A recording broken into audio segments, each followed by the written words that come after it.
اونها توقع نداشتن که موشک ایرانی ساخت دست جوان ایرانی بتوانه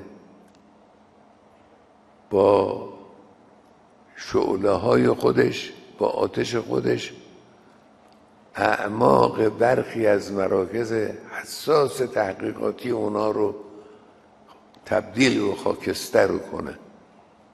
توقعی نداشتن و این اتفاق افتاد.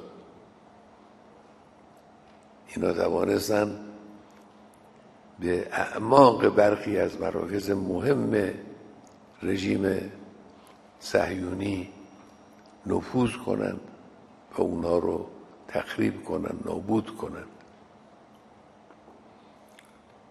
این موشک رو جوانهای ایرانی ساختن. این رو ما از جایی نخریدیم، این رو ما از جایی کرایه نگردیم.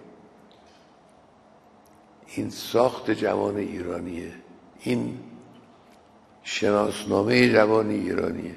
جوان ایرانی وقتی وارد یه میدانی شد و تلاش کرد، همت کرد، سعی کرد، زیرساخت‌های علمی رو برای خودش فراهم کرد، کاری از این قبیل انجام میده، کارهای بزرگ انجام میده.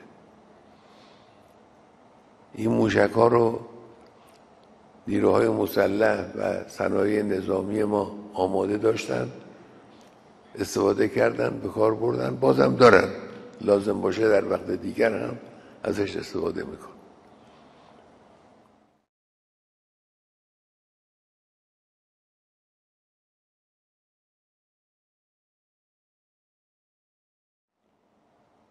اونها توقع نداشتن که موشک ایرانی ساخت دست جوان ایرانی بتوانه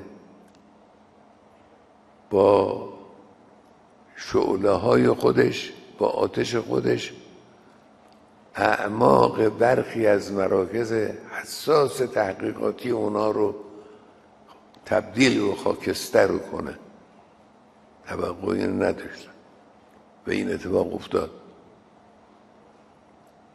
اینا توانستن به اعماق برخی از مراکز مهم رژیم صهیونی نفوذ کنند و اونا رو تخریب کنند، نابود کنند.